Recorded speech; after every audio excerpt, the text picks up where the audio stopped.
मित्रांनो, ही निवडणूक महत्त्वाची आहे आणि पुढच्या 25 वर्षाचा महाराष्ट्र कोणाच्या हातात सोपवायचा आहे। आणि मग ह्या राज्याचं सरकार आणि केंद्राचं सरकार या दोन सरकारचं डबल इंजिन असेल तर जेवढी कामं या ठिकाणी झाली असतील त्याच्यापेक्षा अधिक कामं उद्याच्या 5 वर्षाच्या कालखंडामध्ये आपल्याला या ठिकाणी करायची। महिलांसाठी असतील, शेतकऱ्यांसाठी असतील, कामगारांसाठी असतील, युवकांसाठी असतील आणि गावातल्या शेवटच्या वस्तीवाड्या वस्तीपर्यंतच्या लोकांसाठी अनेक कामं गेल्या या 2-2.5 वर्षाच्या सरकारच्या कालखंडात झालेली आपल्या सगळ्यांना बघायला मिळत आहे। हा राष्ट्रीय महामार्ग कधी होईल असे कधी आपल्या जुन्या पिढीला वाटतही नव्हतं, पण 5 वर्षात मोदी सरकार आल्यानंतर इतक्या वेगानं कामं झाली की कधी 25-30 मिनिटात तुम्ही सोलापूरला पोहोचू शकताल असं वाटलं होतं, पण आज होतंय, घडतंय।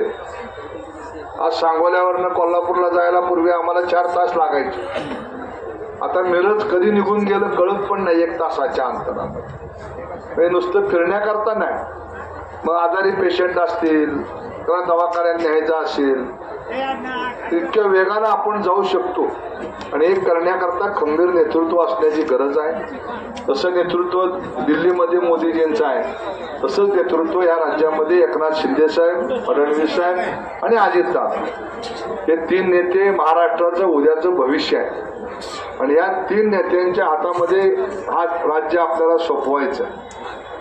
लाडक्या बहिणीसारखी योजना आहे की ज्या महिला 2.5 कोटी महिलांना रुपये 1500 प्रमाणे दर महिन्याला या ठिकाणी निधी देण्याचं काम सुरू आहे। मग शेतकऱ्याकरता 6,000ची पेन्शन केंद्राची होती, त्यात राज्यानं अजून 6,000ची भर घातली। 1 रुपयात पीक विम्याचं नियोजन केलं गेलं। 45 लाख शेतकऱ्यांचं लाईटचं विजेचं बिल या ठिकाणी माफ केलं नाही तर तुम्हाला बिल येतंय पण 000 असं येणार आहे। वीज फुकट आहे का? वीज फुकट नाही। वीज तयार करायला खर्च येतो, कोळसा परदेशातनं आणावा लागतो, मग वीज तयार होते। त्या विजेला खर्च आहे, तो खर्च जे बिलाच्या रूपाने आपल्याकडनं घेतला जायचा तो खर्च सरकार आता MSMEला देतं। त्यामुळे अशा अनेक योजना आहेत त्याच्या योजना सरकार स्वतः खर्च करतं आणि लाभार्थ्यापर्यंत पोहोचवतं।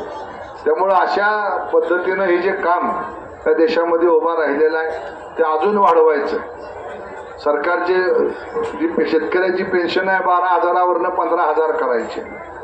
लडक्या बहिणीची जी काही सवलत आहे ती 1500वरनं 2100वर न्यायची आहे। त्याच्या पुढे जाऊन सर अजून कालच देवेंद्र फडणवीस साहेबांनी घोषणा केली औरंगाबादमध्ये की सरकार आल्यानंतर शेतकऱ्याची पुन्हा एकदा कर्जमाफी करून त्याचा उतार्यावरचा बँकाचा बोजा कायमस्वरूपी कमी करण्याचा निर्णय हे सरकार घेणार आहे। तेव्हा अशा या सरकारला ताकद देण्याचं काम आपण सगळ्यांनी करावं ही ज्या निमित्तानं आपल्याला आवाहन करायकरता इथं आलेलं